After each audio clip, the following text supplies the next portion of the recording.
Buenas tardes, maestra y público presente. El día de hoy voy a dar una clase que es de métodos de diagnóstico cardiovascular. Bueno, para esto tenemos una definición, la cual son un conjunto de técnicas clínicas de imagen electrofisiológicas y de laboratorio que sirven para identificar, evaluar y monitorizar enfermedades que afectan directamente al sistema cardiovascular. Tenemos un objetivo principal, que es detectar alteraciones anatómicas, funcionales, eléctricas o bioquímicas que pueden comprometer la salud del corazón. ¿Okay? Tenemos dos modalidades en las cuales se clasifican.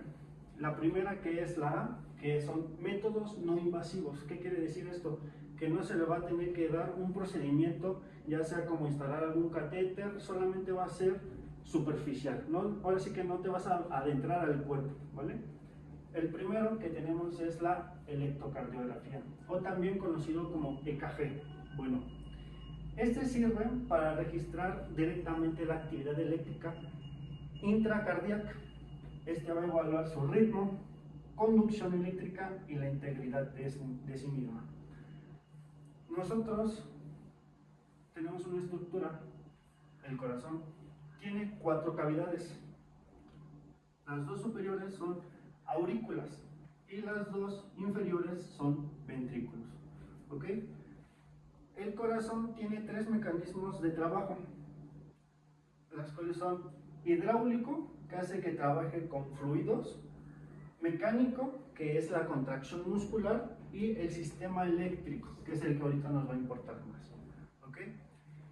El corazón tiene un marcapasos natural. ¿Cuál es este? Es el nodo sinusal. ¿Ok? Este nodo sinusal va a tener una característica que va a mantener una frecuencia cardíaca de 60 a 100 latidos por minuto. Y cuando este lleva el marcapasos se le llama ritmo sinusal. ¿Ok?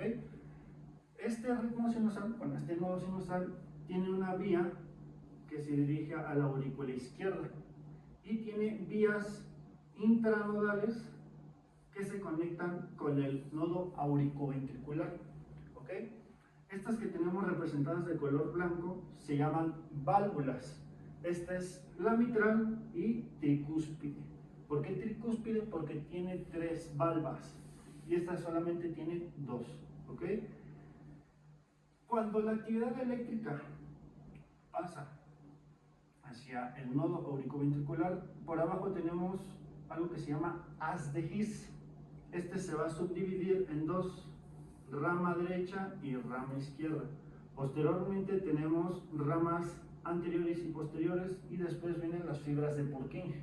Las fibras de Purkinje, aquí lo tengo representado, va a tener una frecuencia cardíaca menos de 30 latidos por minuto. El nodo auriculoventricular va a tener 40 latidos hasta 60 por minuto, y el sinusal es el normal, va a tener de 60 a 100. ¿Ok? Ya tenemos un poquito de estructura anatómica. Ya después de esto tenemos lo que es un trazado electrocardiográfico. ¿Ok?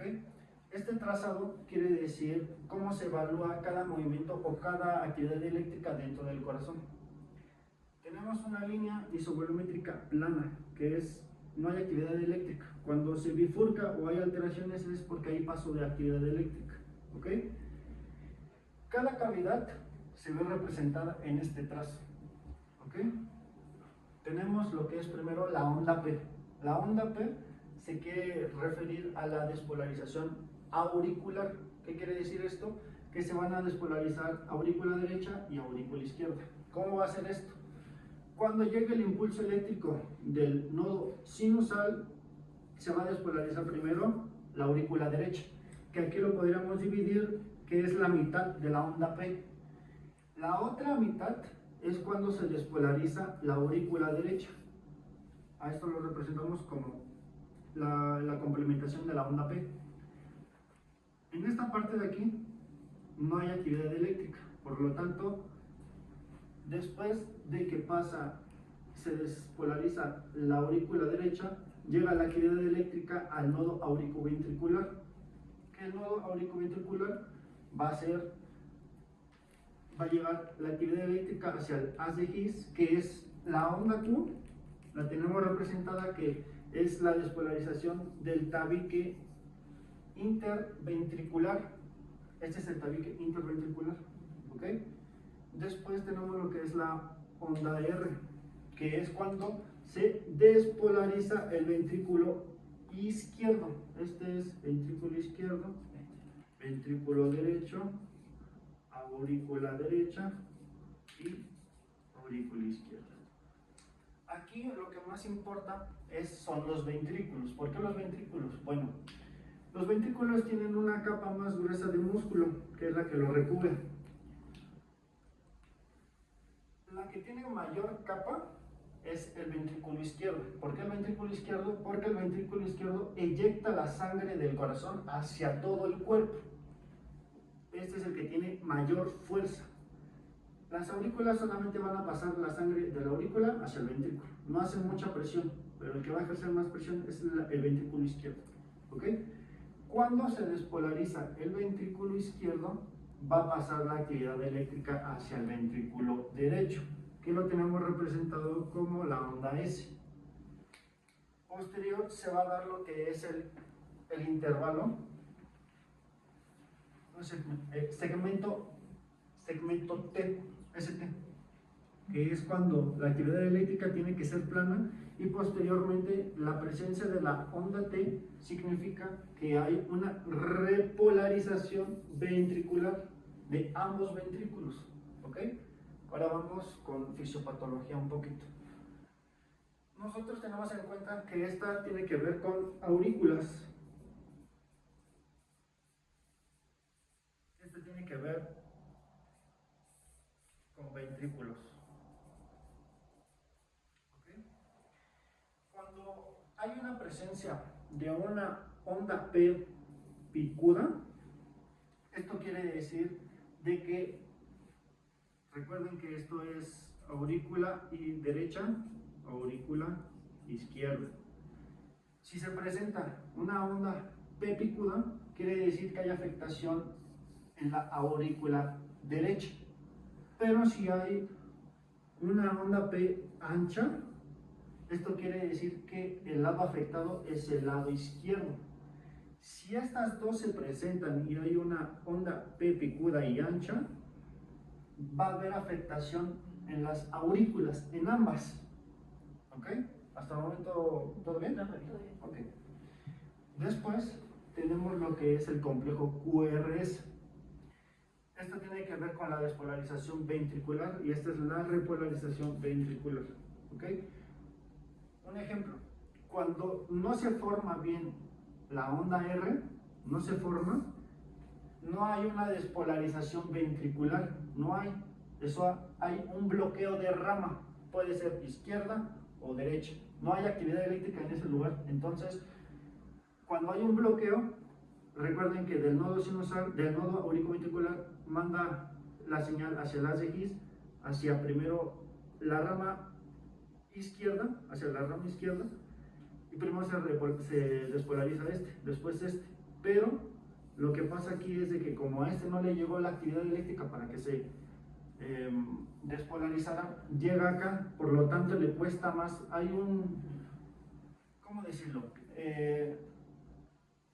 Hay un trazado más largo de aquí para acá, que si lo hace directo, si funcionan nada más. Entonces, como hay un bloqueo, nada más llega la actividad eléctrica hasta acá, pero tarda en llegar porque tiene que hacer todo el recorrido. Eso es como si llegara aquí y la puerta se estuviera cerrada, entonces se tiene que ir hacia otra puerta. Aquí se va al ventrículo derecho, ¿ok? Cuando no hay presencia de esta, es porque hay un bloqueo de rama, o puede haber bloqueo de rama derecha o izquierda, necrosis por infarto antiguo que ya se haya presentado, una hipertrofia ventricular izquierda, que era lo que les decía, y el derrame pericárdico o también efisema. Cuando la onda S se ve más estrecha,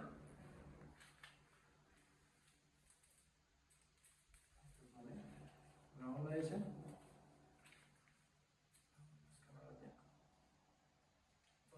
hipertrofia ventricular. Esto quiere decir la repolarización ventricular. Si esta no tiene presencia, no se presenta esta onda, estos de aquí no tienen actividad, no se contraen. Entonces es como si decir que hubiera una parálisis ventricular, no se mueve porque no hay actividad eléctrica. O no pasa la señal hacia los ventrículos. Después de esto es cómo funcionan los trazados electrocardiográficos y esta es la colocación de electrodos. Tenemos dos modalidades que son derivaciones en los miembros y derivaciones precordiales. ¿Ok? Aquí lo que tenemos es un triángulo de Einthoven. Lo tenemos representado por colores. El lado derecho se representa con el color rojo. El lado izquierdo se representa con el color amarillo. El lado derecho del pie se representa con una carga negativa, un negro, que es tierra. Y el lado izquierdo del pie es verde. ¿Ok? A esto se le conoce como triángulo de Einthoven. Y las bipolares es de... Imagínense que es un triángulo de aquí hacia allá, así. Entonces, primero va a ser 1, va a ser 2 y 3. ¿Ok? La mayoría de estos son pinzas, se les colocan pinzas. De estas aquí pueden ser los chuponcitos o pueden ser los parches de electrodos. Y aquí tenemos derivaciones de B1 hasta B6. B1, la tenemos representado, va en el cuarto espacio intercostal paraesternal derecho. Del lado derecho tiene que estar el esternón en medio y en el cuarto espacio intercostal tiene que estar ahí. B2 tiene que estar en el espacio intercostal izquierdo. B3 tiene que estar entre B2 y B4, literalmente encima de la costilla. Después de eso tenemos el B4, que es quinto espacio intercostal medio clavicular, tiene que ser a la mitad de la clavícula, o sea, hasta aquí. Ya que tenemos esto, es el B5, que va en el quinto espacio intercostal de la línea media axilar, a la mitad de la axila tiene que ir, o sea, ir hasta acá. Y el B6, que sería en el quinto espacio intercostal, línea axilar media, o sea, tendría que quedar hasta acá. Es literalmente así y viene como si fuera una hoz, una daga. ¿Ok? Esto es como se miden. Y posterior de todo eso nos daría un trazado electrocardiográfico. Aquí lo tengo más desglosado la onda P, nuevamente para retroalimentar la despolarización auricular de ambas aurículas. Es la activación eléctrica en la parte superior del corazón. El complejo QRS quiere decirse la despolarización ventricular. Es el evento más importante porque es el que va a ejercer ahora sí que la inyección de la sangre. La onda T, que es la que tenemos aquí, repolarización ventricular. El segmento ST, que es esto de aquí, es el periodo desde la despolarización hasta la repolarización ventricular. El intervalo PR tiene que ver con la conducción a través del nodo auricuventricular. Es cuando pasa la actividad eléctrica del nodo sinusal al nodo auricuventricular. Posterior tenemos el intervalo QT, que es esto de aquí, acá. QT, y ahí es el tiempo total de la despolarización más la repolarización ventricular. Y la onda U, que casi no se presenta, pero se suele presentar, es que puede ser una repolarización tardía de las fibras de Purkinje. Esta onda U casi no se va a presentar, a menos de que, era lo que les decía, el marcapasos natural del corazón es el nodo sinusal. Este lleva el ritmo, lleva la conducción y es el normal, con ese se trabaja normalmente el corazón. Pero si trabaja con el nodo auricuventricular tiene otro ritmo, ya no es el mismo, es distinto. Y si tiene el ritmo con las fibras de Purkinje va a tener frecuencia cardíaca menor de 30. Entonces, esto es como si no le llegara la actividad eléctrica o no podía mandar la actividad eléctrica y ahora el que lleva el marcapasos es el nodo auricuventricular. Pero si ese no puede llevar el marcapasos, ahora las lleva las fibras de Purkinje. ¿Ok? O sea, es como si uno no puede, otro lo hace. Así sucesivamente. El corazón es muy sabio y busca cómo mantenerse hemodinámicamente estable. Después de todo eso, tenemos el segundo, que es la ecocardiografía, o también conocido como eco. Es un ultrasonido cardíaco que emite imágenes en tiempo real del corazón o de la estructura anatómica del corazón. Para esto tenemos indicaciones. Las indicaciones serían valvulopatías. ¿Qué es esto, valvulopatías? Estas son las válvulas. Cuando una no se cierra bien o se cierra incompletamente, eso se le conoce como una valvulopatía. Válvulas, patía, enfermedad. ¿Ok?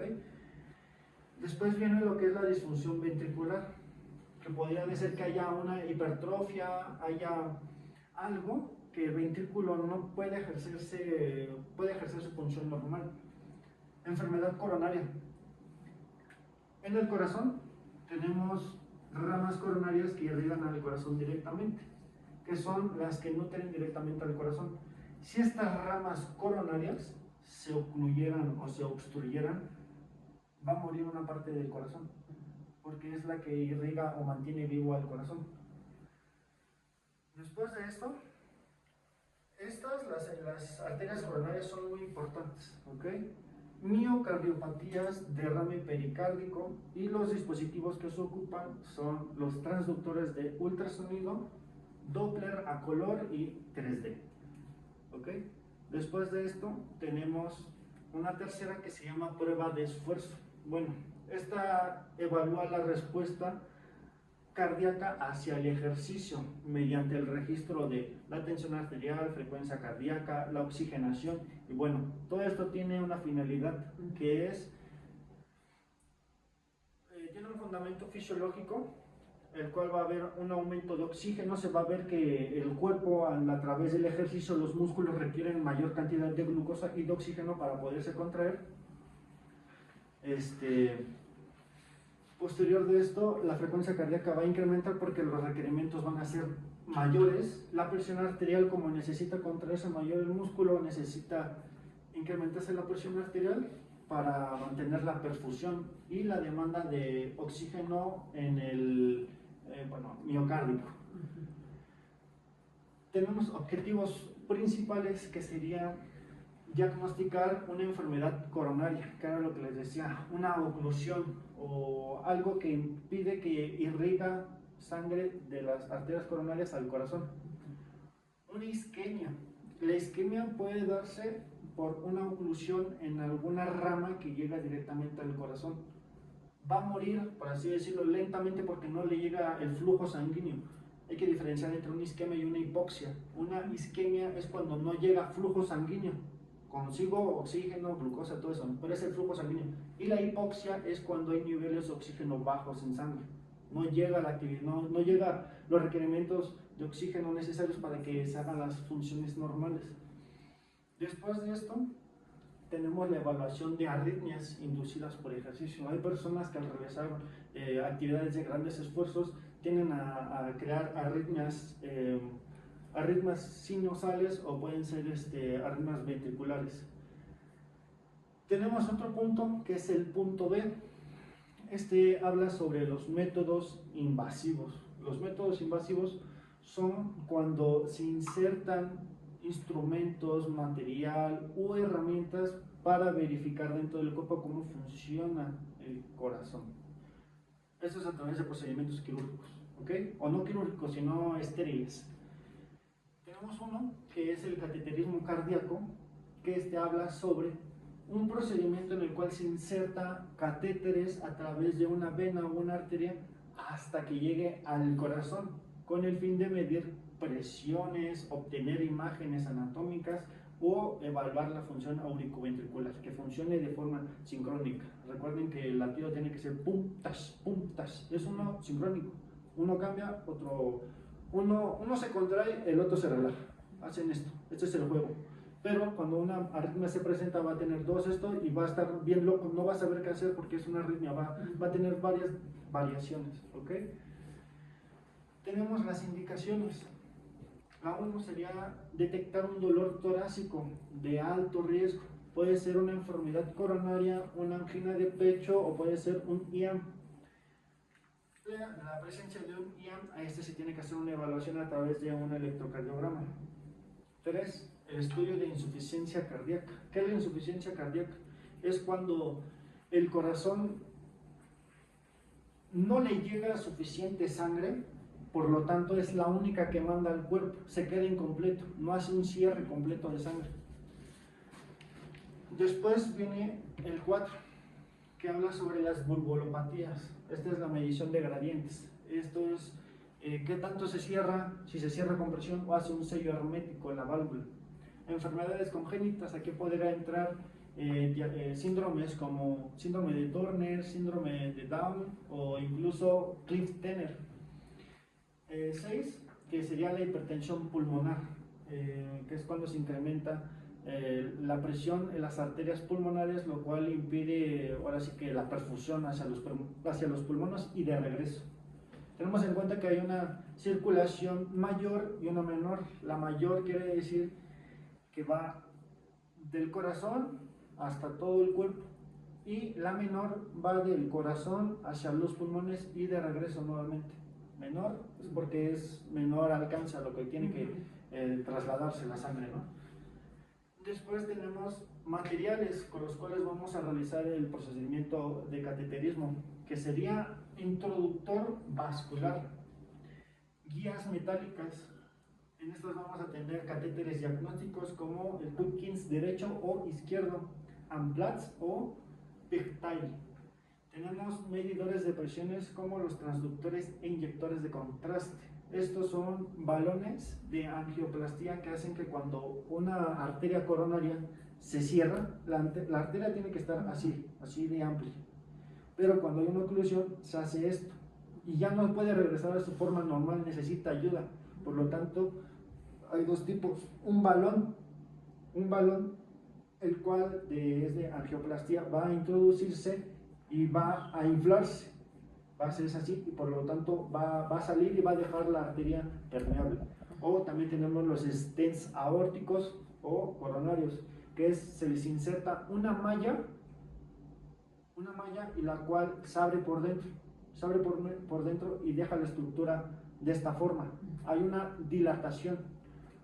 Después de esto tenemos los stents, pueden ser convencionales o farmacológicos, y los dispositivos de cierre vascular. Tenemos dos modalidades nuevamente: acceso por vena o acceso por arterias. En las acceso por venas tenemos lo que es la vena yugular, subclavia y la femoral, ¿ok? Esta va a evaluar las presiones en las cavidades derechas, el gasto cardíaco y la resistencia vascular pulmonar. Posterior tenemos lo que es el acceso a la arteria, que podría ser radial o femoral.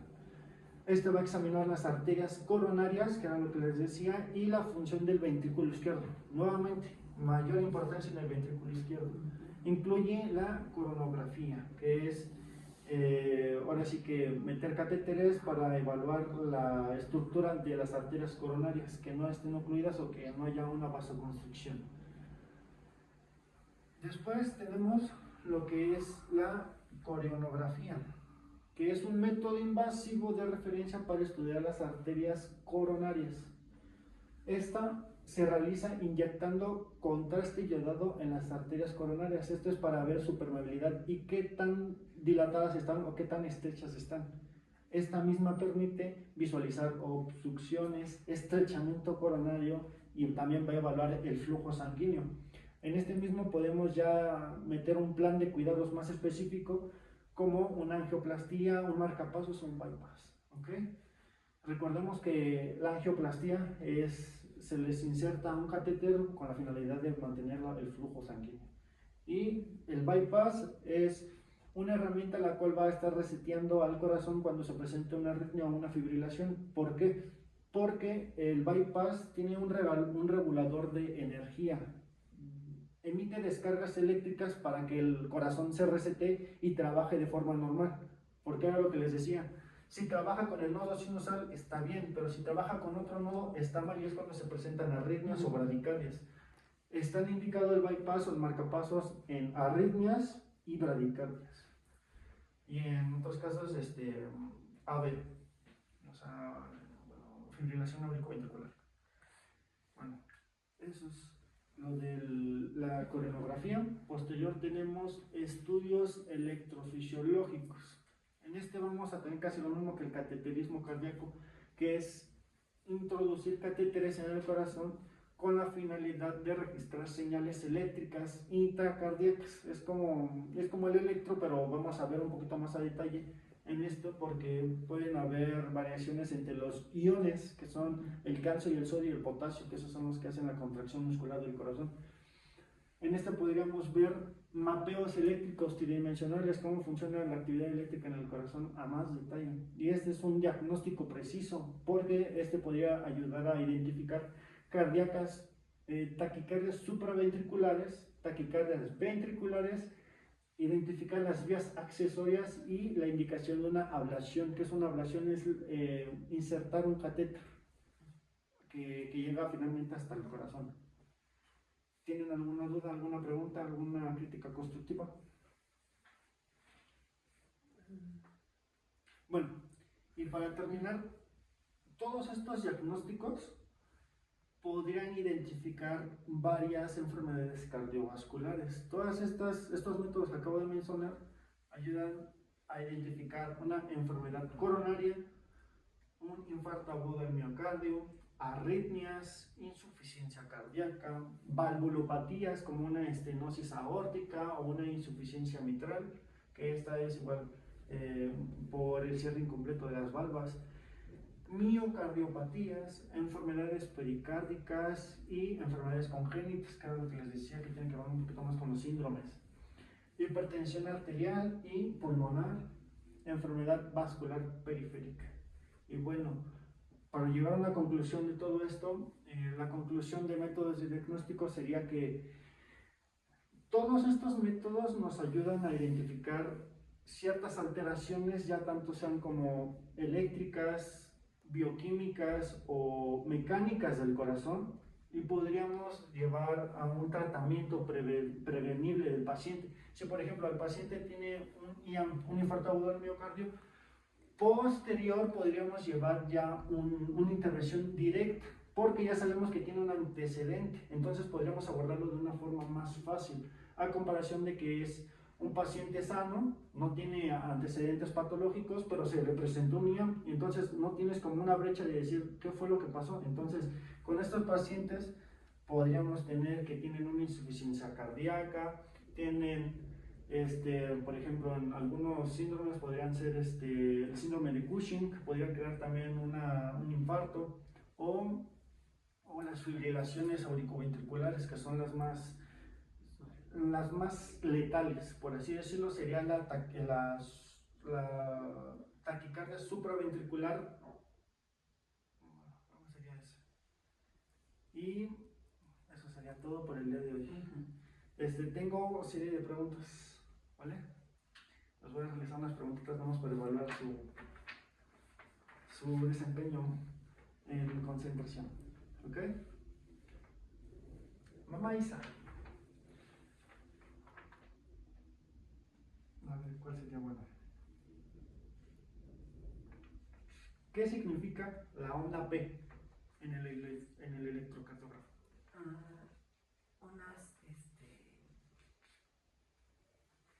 ¿Una despolarización? Ajá, es una despolarización de la aurícula Derecha. Es el paso de la actividad eléctrica hacia el nodo auriculoventricular. Otra. ¿Para qué es importante realizar un bypass? ¿Qué dijimos que era un bypass? Era para visualizar las obstrucciones. Era para evaluar la actividad eléctrica, pero es para resetear el corazón, para resetear al nodo con el que esté trabajando. Tiene que ser sinusal el ritmo, solamente tiene que ser sinusal, pero si está trabajando con otro, es indicación para un bypass o marcapass. Una pregunta, ¿de qué manera se pueden trabajar o reactivar los ventrículos? Ok, aquí tenemos fármacos que ayudan al inotropismo, que es la contracción muscular del corazón. En los ventrículos tendríamos que evaluar por qué hay una insuficiencia en estos, porque cuando esto estamos hablando de la actividad eléctrica. Cuando hay una oclusión o una obstrucción o no llega simplemente la actividad eléctrica, va a tener un bloqueo de rama. No se van a contraer estos porque no llega la actividad eléctrica. La otra es de que no funcionen porque las válvulas no hacen un cierre hermético, no mantienen la presión. Es como en una insuficiencia cardíaca. Tienes el corazón, en la insuficiencia cardíaca suele que se crea una mega...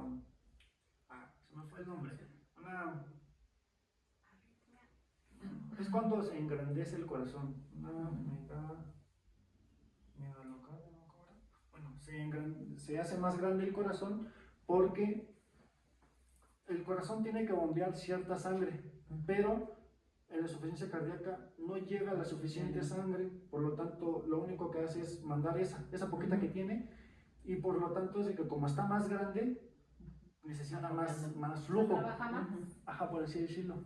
Entonces hay una hipertrofia, se va a deteriorar porque eso de estar contrayéndose y estar más grande y trabajar con volúmenes más pequeños le cuesta más trabajo, entonces va a crear una hipertrofia. O sea, trabaja más y se desgasta más. Exacto, una hipertrofia ventricular izquierda. ¿Qué tipo de ejercicios uno debe de realizar cuando es mayor de 70 años?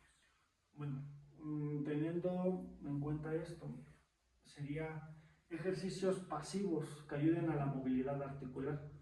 Estos podrían ser movimientos, por ejemplo, tenemos un movimiento que es de extensión y flexión. En estos vamos a tener movimientos circulares, vamos a realizar movimientos del húmero en contra de las manecillas del reloj, hacia adelante y hacia atrás. Van a ser 3 repeticiones y van a ser 10. Bueno, 10 repeticiones y 3, ¿cómo se dice? Son 10 series. Ándale, 10 series y 3 repeticiones. La otra sería caminata pasiva. La otra sería mediante una bola, una pelota de esas de yoga, hacer ejercicios de movilidad. Esos ayudan, por ejemplo, en las mujeres, ayuda a que después del parto se restablezca el suelo pélvico, que restablezca el útero, regresa a su tamaño normal. Otro sería ejercicios de movilidad de miembros inferiores, por así decirlo, sería subir la pierna y hacia la derecha, hacia la izquierda, de abrirlas, pues, cerrarlas y abrirlas. Y esto ayuda a fomentar la movilidad del miembro, del fémur con el cuádriceps. ¿Hay alguna clase de pacientes por edad que sufran más los IA? Sí. Ok. Otra vez tu pregunta. ¿Hay alguna clase en edad en cuestión, pacientes o personas de 30, 40 años que sufran más los IAM o por lo regular es mayores de 60?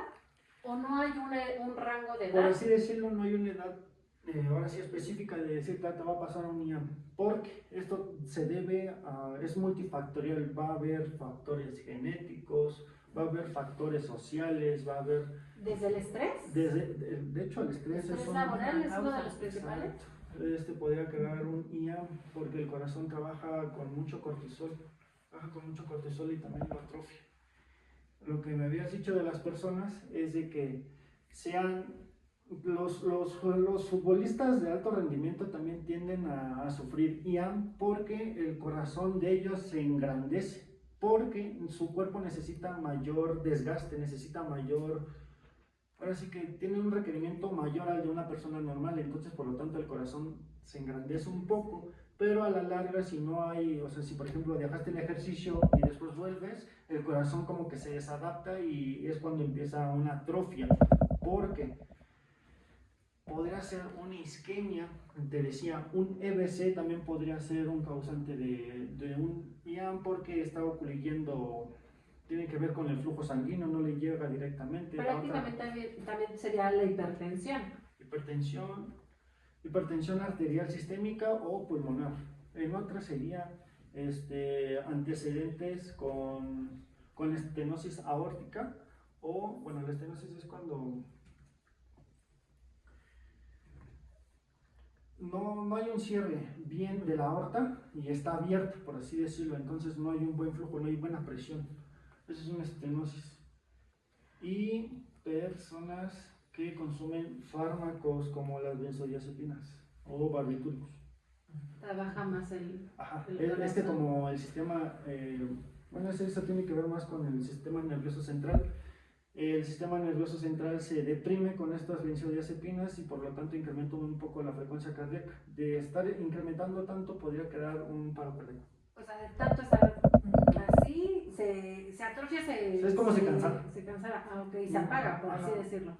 Más o menos al día el corazón late 100,000 veces.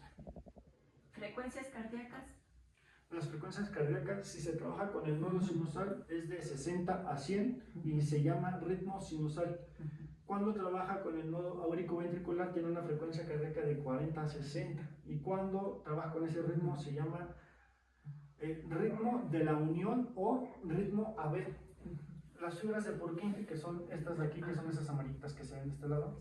¿Y cuál es la frecuencia cardíaca normal? Normal, de ¿Dónde 60, está? de De 60 a 100, 100. que es el que trabaja normalmente con el nodo sinusal. Porque las Es donde aurículas... todos están trabajando al ritmo que deben Al de ritmo. trabajar.